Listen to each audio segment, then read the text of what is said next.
I don't think I've ever met anyone who's worked at an agency who actually really likes pitching. I'll actually pitch something to them so convincingly that I know is wrong, watch them buy into the idea, and then pull that rug out from underneath them and say, but that's completely wrong, and this is why. You get successes, you can get losses. One of the successes we had was pitching for Coca-Cola. You can become the absolute world leader on a topic. Your confidence level never gets as high as it did when you were in ignorance, right? That blissful ignorance, which they termed Mount Stupid. Remember the old cellophane glasses? We actually had them designed and cut out, and they had to put the glasses on to read the numbers. You know, when I'll put a deck together or a presentation together, I say that word to myself, theatre. Yeah, you need it to keep people engaged, and doesn't necessarily directly correlate to how good you'd be at the job or to doing the work. Anyone who's been through a series of pitching knows there's only one winner. Doesn't matter if you lose, come last, or you come second, you get exactly the same amount of revenue, which is zero. And it just got to this ridiculous moment where we're both like yelling at each other, and then we realized that he was speaking in German, and we were just on the floor crying, looking at each other going, this is ridiculous. Look at the watch. It's 2:00 in the morning. It's like, why are we here doing it? All right, Gerard, how are you doing? Very well, thanks, Jack. Thank you for coming back to talk to me again. It's been a little while. It has. We were trying to work out when we last even saw each other, I think maybe 13 months ago, in real life anyway. In real life, yeah. And then there's probably 5 years, at least, in podcasting years. Hopefully we've aged okay.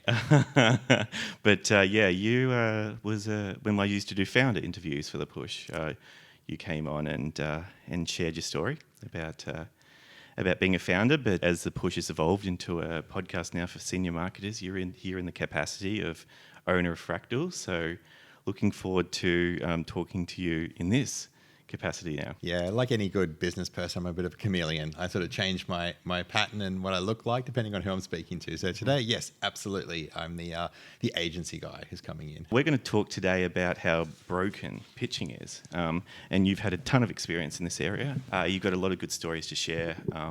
So let's get into it because you have a view that pitching somewhat broken in the marketing world. I don't think I've ever met anyone who's worked at an agency who actually really likes pitching.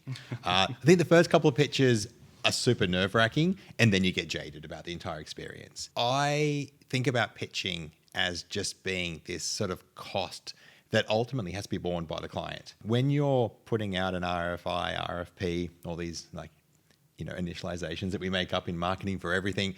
So, you've got a request for information, request for pitch. It feels like you're just offloading your work. You're just saying, look, you answer all my questions and I'll make a choice. The reality is, if you're going out to 4 or 5 agencies, they're putting in the time and effort. It's not paid for. It's not billable.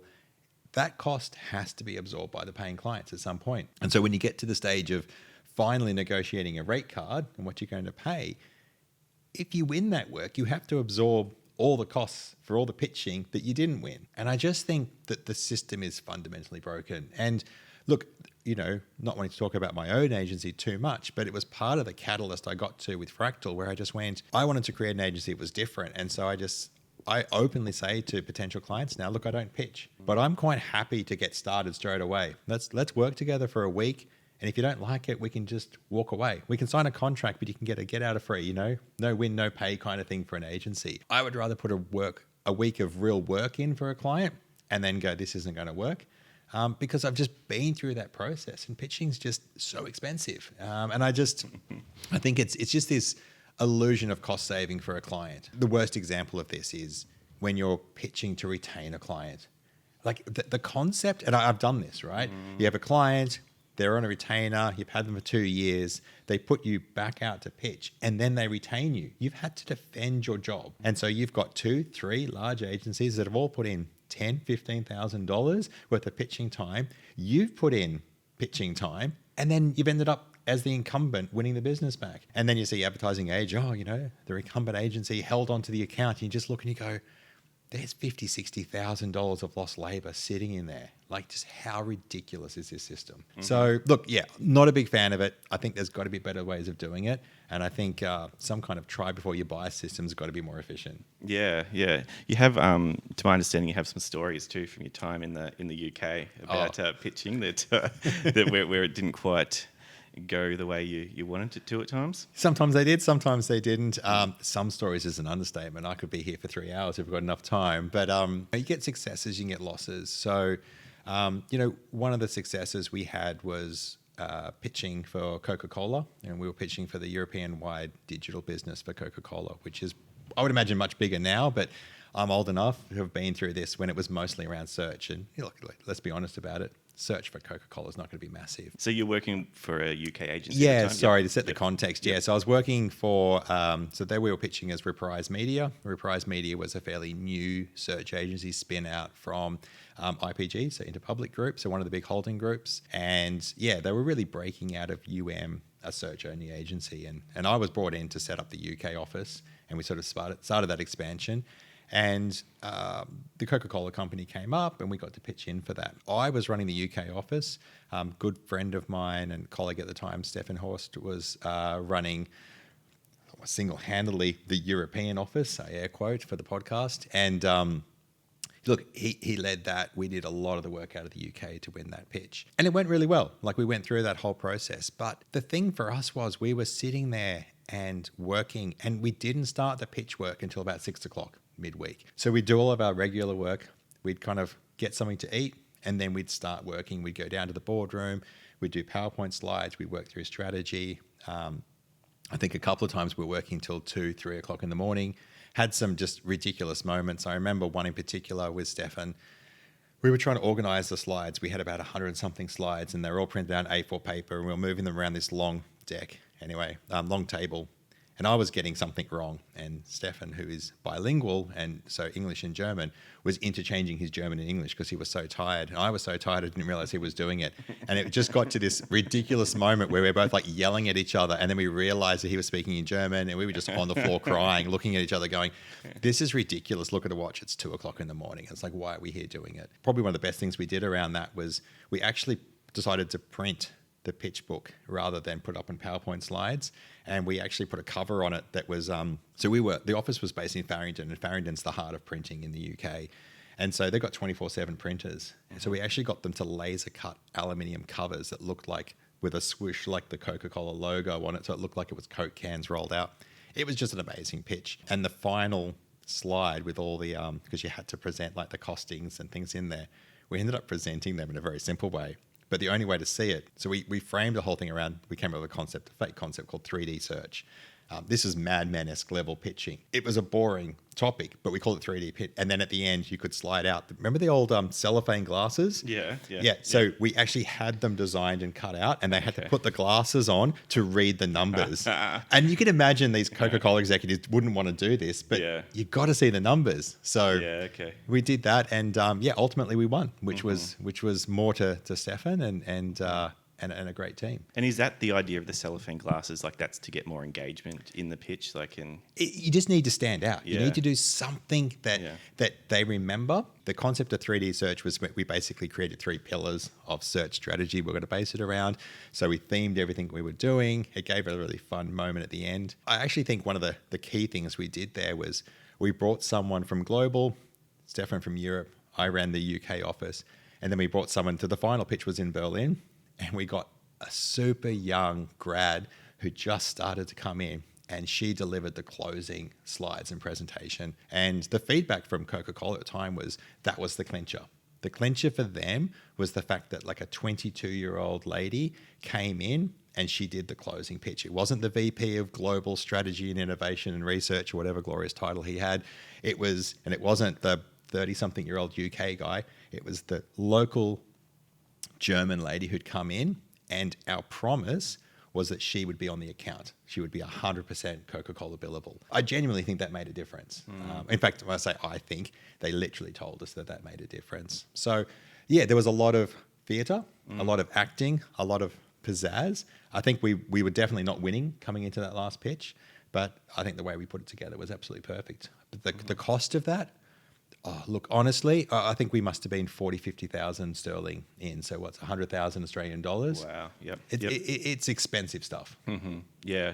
I mean, it makes me think of, when I'll put a deck together or a presentation together, I say that word to myself, theatre. That's what I'm thinking about, unfortunately. And I don't enjoy that, but it's the reality is, you need it to keep people engaged, and it doesn't necessarily directly correlate to how good you'd be at the job. Or to doing the work. But so I think about the theatre concept a lot too. Unfortunately, I'm pretty good at it. I'm good at the theatre. I often will say to people, I think I know enough that I could convince most people of most things in digital. I've even found myself in situations where I'm looking at people and going, you're not believing what I'm saying. And so as a real bit of a, I don't know, like an FU kind of a moment, I'll actually pitch something to them so convincingly that I know is wrong, watch them buy into the idea, and then pull that rug out from underneath them and say, but that's completely wrong. And this is why. And I'll say to them, this is what you need to be careful about. The shiny, glossy presentation that if I've got great theatre, great presence, a great story, the substance under it has to be there. It's easy to buy into that. And I just think it's so hard for an internal marketer or a business owner who's looking at an agency to distinguish between great theatre. And I don't mean sales work, because it's, when we think sales, we're thinking like deals and processes and, you know, the handshake. Theatre's the performance, the journey, the storytelling. And if it's kind of, I've said Mad Men before, but if that's good, if you've got someone in that journey, they'll buy. And the scary thing is, if you're not genuine and you're just sales focused, you're going to end up selling promises that your agency is probably not going to be able to deliver at the end of it. And that's where that who's in that pitch team is critical. So if you've got some global strategy guy that needs to tick, it's typically a guy that needs to sort of tick a box and get some runs on the board, they're going to promise anything. And it may not be right for the client, but it may look good. A good theatrical pitch typically becomes the one that also wins an award. So people who are going for those agency awards and things like that, we've all done it. If we've done agency work, I don't know. I've personally never found any great joy in winning those pitches because they're not steeped in fundamentals. We've all done those applications. Well, so we've all done it, but lots of people have done the applications. The client very rarely shares numbers behind it. It's all a bit of a furphy. It just has to look good on the front, and you can win an award. And so when you're talking about before that you will pull the rug out from under people, and you know you'll talk them into something for 5 to 10 minutes ago, actually that's all wrong. So you're trying to demonstrate there, like you're trying to get them to experience how easy you can be hoodwinked with some of this stuff. Yeah. Look, it's brutal, but that's exactly it. Yeah. So if I'm presenting to a bunch of founders in an accelerator program, I will do this a lot. I'll try to teach them how important it is to understand who's presenting to them. Like, what's their agenda? What's their experience? Who are you to them? What's their ability to teach? And it's, the Dunning-Kruger effect. You're probably familiar with it. And the most convincing people on the Dunning-Kruger curve. So maybe I just explain it. Dunning-Kruger did some research, and then marketers got hold of it and made it look better than they did in the research. So we normalized everything and made the curve super smooth. Effectively, they discovered that confidence level, like the confidence level that you present when you're presenting an idea, is highest when you have a little bit of knowledge. So it starts low because you've got no knowledge. You get a little bit of knowledge, it goes super high. And then as you learn more, it reduces because you become aware of what you don't know. The more you know, the more you know you don't know, right? That makes sense. But then what happens is it starts to go down, and then at a certain point you get enough experience it starts to come back up again because you become an expert in the field. The really amazing thing is no matter how much of an expert you can become the absolute world leader on a topic. Your confidence level never gets as high as it did when you were in ignorance, right? That blissful ignorance, which they termed Mount Stupid. The problem is, as a client, as a customer, you have to work out whether this absolutely convincing pitch is coming from the peak of Mount Stupid or whether it's an expert who actually isn't presenting with confidence. And so sometimes it's really important that clients, founders, business owners learn that filter. They learn to see through that and get cut past that storytelling. So I think it's good to give that experience and to Jekyll and Hyde yourself a bit so that they go, oh, wow, hang on. I need to always be on. I need to understand what's happening, to understand what filter I'm going to put on this. And I don't want people to be jaded, but the reality is often the people that are pitching you are not the people who turn up to deliver the work. Yep. They're not the subject matter expert. Exactly. Yeah. To that point about Coca-Cola, I think it's really important that you do understand, okay, this is your pitch team. And good clients or prospective clients will always say this.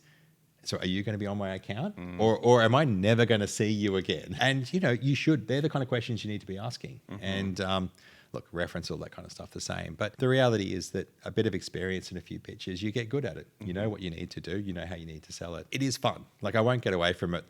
the excitement. I still vividly remember sitting on one side of that Farringdon office, looking across the office floor. I know Stefan got the phone call. He's like mouthing to me that it's Coca-Cola, and then he's like, oh, down, and it's up and down and up, and then he just like massive thumbs up, and I'm like off my chair excited, and he's trying to write down the details of what the deal actually is. But that was an amazing moment. I mean, I watched the what was that Nike movie that came out where they signed Jordan Air? I think it's called Air. Oh, yep. When they closed that deal and it came through, I was messaging Stefan and sort of saying, I just watched this, and all I could think of was I remember you on the other side with getting that call. The dopamine hit of winning stuff, it is massive. Like, and I'm like, what are we now? Like 20 years later? No, not quite. 15, 16 You're still years feeling later. it now? Yeah. I can still feel it. I'm still excited and pumped by it. So it's addictive. Yeah. It's just really expensive. Yeah. Well, kind of similar to making a sale, though, right? Yeah. Like you just, it is quite the feeling that never really gets old. Yeah, it's competitive, right? Yeah. Like it's and as marketers, I don't think we often think of ourselves as being competitive, but we are. We're competing for eyeballs. We're competing for attention. We're competing for market share, search impressions, view times. Like, this is what we're doing. We're competing for attention. And so, a pitch is just a much more glorified version of that. So, it is fun. You can get addicted to it, but the crash on the other side when it doesn't work, anyone who's been through a series of pitching knows there's only one winner. Doesn't matter if you lose, come last, or you come second, you get exactly the same amount of revenue, which is zero. Yeah. So if I was to give advice on pitching, it's you may as well be bold or go home, right? Because doing the normal, doing what you're expected to do, and maybe as an incumbent you do that, but coming second because it was, and you'll get these feedback, oh, really good, you came second. I mean, if you're pitching for business and you're getting second a lot and they're telling you like, oh, you're our next choice, but we just went with this, you need to change your frame. You need to start being bolder and going for the win. Swing for the fences, it's baseball, let's call it cricket. But you need to go for it because you may as well get eliminated on the first round and not incur the extra costs and have a chance of winning. Yeah. The Coca-Cola pitch was different. I think we were just coming in as like a lazy second. I think it was that concept of bringing in a hierarchy to work on the account. I think presenting from a book, not on a screen. I think bringing in a team and allowing a very junior person to close the pitch probably got us over the line. The actual delivery of it was all fairly straightforward and basic. That's a story about winning. There's plenty of stories of losing as well. Give us one about losing. I'll try to be. Not long after we'd had Coca-Cola, big win. First, really, it's just a massive brand, right? It can move the stock price of Interpublic Group. It's bringing Coca-Cola into the house. It was, I don't remember. I think that was the first time someone outside WPP had brought them in 6 years. We probably added, I'm just making it up, but I'm sure we added millions and millions of dollars to the bottom line of the value of Interpublic Group. Amazing what a company that sells brown sludge can do. And look, the reality is, I know we're moving on a little bit from Coca-Cola, but those marketers, they know their stuff. Oh, yeah. I've never met a marketing team who more got their persona and their brand. It was just, I remember reading it and going, they're better than me. Normally, I'm used to being the smart marketer in the room. And when those guys flew over from Atlanta and they first presented their version of stuff, I remember sitting there going, oh, I don't have the same marketing background that you guys do. Wow, okay. We then got our first opportunity. We were doing H&M in the UK. And then we got invited to do H&M Global Search. Reprise Media had just rolled out around the world. This was our first global pitch. Super exciting. We went with the book idea again, but this time we did it as a magazine. And the idea was I was going to introduce every office from around the world. I got every office to do their same hierarchy. Here's your GM, here's your lead, got a search strategy person, here's one of your account managers. And I gave every single person a small budget to go into H&M and add H&M to their outfit. So we had this concept that we were taking a little bit of poetic license, but the idea was we could add some H&M. So the head of the UK office was a 50-something-year-old guy. He put on H&M socks, pretty basic. But we actually did photo shoots. Like, we did everything up and we photoshopped it and made it look like a lookbook. So you were meeting the staff. And it was amazing. H&M is a great company, by the way. Like, working for those guys, I just learned so much. This is a little bit of a sidebar, but female-led company, incredibly good at looking after their staff. and some really interesting concepts on pitching as well. They couldn't take pens out of the pitch rooms because of they have these really strict rules around bribes and being led. So you couldn't book them taxis, you couldn't give them pens, you couldn't even leave the presentation on a USB. They would download on their laptop and hand you back your branded USB. Oh, wow. Which is like £2, right? But they couldn't take anything. Yeah. Great company. Long story short, we ultimately didn't win that pitch. I think we came second, where you don't want to come, right? But the thing was, when we won that, when we lost H&M, I then ended up with all of the costs sitting on my UK P&L. So I was running the UK office, and we have these shadow P&Ls. Shadow P&Ls is just a way to pass responsibility on someone. It's not real money. CFO takes care of it. I mean, the whole thing is just run on a single Excel page. Like it's brutally simple. But that just sat, which meant I then had to spend the rest of the year burning through that cost and holding on to staff and holding back on hiring and working my team harder. No one from around the world stepped up. No, we basically had to take the budget. It wasn't too bad, $100 in different offices for some socks and ties and shirts and a few things like that. I still have my burgundy jacket that I wore. I wore it to a 50th birthday party last weekend, actually. So nice. I still got some value out of it. All those costs, the printing costs, that'll set on my UK P&L. And that, to be honest, that was the moment where I felt so isolated and left and burnt that was the moment where I went, I don't want to do this anymore. 3 months later, after I'd done my notice period, I was off working for a startup company called discountvouchers.co.uk in the UK. Came in as CEO and just totally different. I just couldn't do it. Like that H&M pitch coming second and being saddled with that cost, and Global couldn't pick it up. That just killed me. Like just the idea of the structure and the way that cost was sunk. Whereas painfully with Coca-Cola, Stefan didn't get to make the announcement. Someone from the US Global team raced it out to the press before he did. And so we never saw this dude. He just turned up and then he's like being quoted. It's like, what? You weren't there. You have nothing to do with this. They were very happy to take profit and revenue off when it was there and spread it out of all the offices. But the minute it didn't win, it was like, let's just dump it on your local office. Yeah. Yep. Gotcha. Okay. Can you remember with that pitch, I'd be interested how long that was on your mind for, because there's the cost of the time and the cost of the money. But I'd like the mental load I think of with this stuff is like you would have that in the back of your mind for maybe months, like leading up to it. Yeah. I mean, I can tell stories. I can tell stories about things. It was in my mind for months. And it just reminded me of a part. My daughter had just been born, and my agency wasn't putting pressure on her, but she was young. And so if we've got time, I'll tell the story. When I presented in Sweden, so there's multiple rounds for these things. When I presented, I was wearing that jacket, the burgundy jacket. I'm in the middle of presenting, doing my section. I put my hand in my pocket because I'm fidgeting a bit nervous, and I pulled out a baby Gap sock. There's multiple things about that. I'm in H&M. I pulled out Gap. Like that is only thing I could have done worse was Zara. Zara is more of a... And I pulled it out and I put it back in my pocket. So you're saying competitor brand? Yeah. Yep. I didn't mean to do it. Yep. I didn't know I had it in my pocket. And I think the global CEO was in the office at the same time, a US guy, Bant. I just remember thinking, and it was like, I think he said to me, did you mean to do that? Because what happened then was I pulled that up, put it back in my pocket, a bit of a panic. And then one of the, as I said, it was all female. And they're like, have you got a baby? And it's like, yeah. During the pitch, I was showing baby photos of my daughter Molly inside. So I'm in Sweden, and I'm tying things, and they're looking at baby photos and going through the whole thing. And one of our local contacts said to me afterwards, we didn't win the pitch, and everyone at Reprise was like talking. It was almost like it became like a story about how Gerard pulled out a baby sock, female clients, mums in the room looking at baby in the middle of like millions of dollars worth of pitch, and Gerard's got them looking at baby photos, and they're like, and we developed a real bond.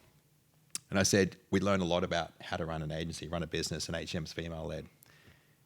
What they saw was a dad that should have been in the UK, but a dad that shouldn't have been in Sweden and pitching. That's interesting. Yeah, I got that feedback sort of off the record on the side that they loved the baby, they loved Molly, loved me, loved the story, everything about it, did not love the fact that I had flown away. And so my wife with a new baby, newish, I don't know, she had 3 months old, was there. That was a negative. Now, I'm saying this on a podcast and putting it on public record, but internally, it was like a God pitch move, like to present baby photos in the middle of it and work that in, like just next level pitching. And then in reality, it was the client and the ethos of the company was paid paternity leave, paid maternity leave, support it. Sweden has infinitely better laws around this than even Australia, which is quite high. And so we weren't the right kind of agency. Now, I think any agency would have been in the same situation. That's pretty standard. But I learned a lot about it. And, in reflection now, talking to you, I think that's probably one of the driving forces. Like, that's why, I needed to change this. I was doing things like riding a scooter into work so that I reduced my commute time so I could get back in time to do bath time. And so I'm riding a scooter through like a little Vespa. I'm a big guy. Like, I looked ridiculous on this thing. But I was doing that to reduce my travel time so I could see my daughter, because the idea of coming home and missing bath time was too much. So I was weirdly making the choice to not take my life in my hand, but scooters are a little bit dangerous. I was doing that to be in there. And you just sort of look at that. And so for them, me traveling across the world to pitch, the agency model from their side was broken. I think that really hit them the wrong way. I know they literally told me it hit them the wrong way. And I think we've learned a lot about that. It drove my way of thinking about pitching and work-life balance, and the way that agencies squeeze you during that pitch process, because you've got to pitch above and beyond, right? You don't really get many hours in the day. Like, you've got to service clients during the day. Your pitching is the extra. And I'm like, I don't want to do that. I don't want to work after hours. I own my agency. I don't want to work after 6. So I think there's a lot to be learned around the pitching process. I don't think it's right.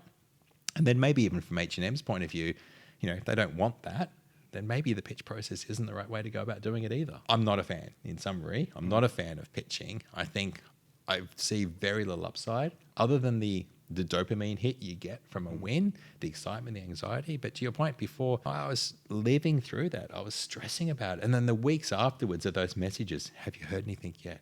Any news on H&M? And you're like, I don't know. It's like, no, nothing, so it's just hanging over you then. After you put all the effort in and then wait. Yep. And then you and anyone who's worked agency knows you have it's like a crappy CRM of weighted chance. So the opportunity is $1 million worth of annualized revenue or whatever it happens, or billings or something, right? And then it's like, what's your chance of winning it? Like 70%. So they're putting 70,000 on your P&L. Now that's sitting there, and as time goes by, it literally whittles down. But then when you don't win, that 70,000 weighted average gets yanked. The CFO comes in, draws a line up, and he's like, oh, you've got 3 too many staff now. And you're literally confronted with this idea of like staff coming in and out. So, am I thinking about the pitch and things? Yeah, but I'm also thinking about that ruled line. Like, I don't think anyone should kid themselves about how these holding companies run these. Staff are prioritized, they're held against clients, and when you don't have the revenue to justify the staff, they make redundancies. And redundancies, you get a ranked order in a formula, and the people at the bottom are the first ones are going to go. And it's like you keep adding it up until the salaries equal the loss that you're making. And then they're the redundancies, and those people go. If you're running a shadow P&L, like, you don't want to be in the room. So if you're sitting in an agency office now and you've seen your GM or your MD walking into the room with the CFO, and the CFO's got a ruler and they're sliding it up, right? That's the time to get back onto seat, right? Because they're going to make cuts. A CFO with a ruler is bad news in an agency. Got it. Got it. Well, awesome. Thanks for sharing that on the episode. Maybe if you wanted to summarize just what are your takeaways from your stories? What's your position on pitching? And maybe leave us with where people can find you if they want to come and chat to you. I think from a client side, try not to push too much cost onto the agencies to pitch. Whether you're directly bearing it or indirectly bearing it, someone is at some point. If you're on the agency side and you're pitching, try to be bold. You don't get any money for second place. You may as well have some fun and go for the win. The other thing, disqualified early is better than actually coming second. 100%. Yeah. Like, pitch real and be true about it. I think the other thing is, if you're client side, make sure the team that's pitching you are locked into that contract and are going to be on your account. And if the people that are in that room are not willing to lock themselves into the account, just walk away right there and then. If you've got some glorious global head of innovation dude that turns up and he's amazing in the room, if he's not going to be on your account, if he's not part of that billing set, walk away from that agency, because their structure is fundamentally flawed and you will not be getting it. So you want to make sure whoever's pitching, in fact, stipulate that at the front. If you're bringing people into the room, I don't want to be talking to anyone who's not going to be on the account. And if they break that, put some clauses behind it. Because I just think the idea of having a pitch team and a delivery team is two different. It grates me so much. Yeah, well, I mean, when you say that too, I think about agency, and you are kind of buying people. Yeah. When you are hiring an agency, that's the asset you're buying. It's not a chair or it's not a hard asset. It's the people you're buying. Yeah, and to think of it like clothing, it's like that clothing may look good on an H&M model, but what does it look like on me, right? So you've got to try it on, right? And unfortunately, the H&M models look better than I look. So when I put on that jacket, I need to look at what it looks like for me, right? So yes, we buy a lot of stuff online, but ultimately we've got to wear it. And so if the team that's pitching you isn't the team that's going to deliver for you, I just think walk away from it and find someone else. As much as possible, pitch for the win. If you're client side, get the right team in and try to reduce the burden. Like just don't offload all that work. I think you're just adding to the cost base. I think if everyone keeps doing it and going through that process, I think collectively, clients are doing themselves a disservice and they're all ultimately paying higher and higher fees as a result of all offloading on each other. Yeah, well, as you said before, the agency's got to make that up with another client, right? So cover the loss. Yeah, really interesting. Where can people find you if they want to come and chat or work with Fractal? If you want to find me, I'm on LinkedIn. I think you can Google me. If you can find the Fractal website. Look, if you can't find a way to contact me, I'm probably not the right agency to be working with, right? So there's the challenge. Find me and contact me. If you can't find me, then you've done something wrong. You don't make people pitch, but you do make them Google and find you. Yeah. To be able to work with you. Awesome, Gerard. Thank you for your time. Appreciate it. Cheers.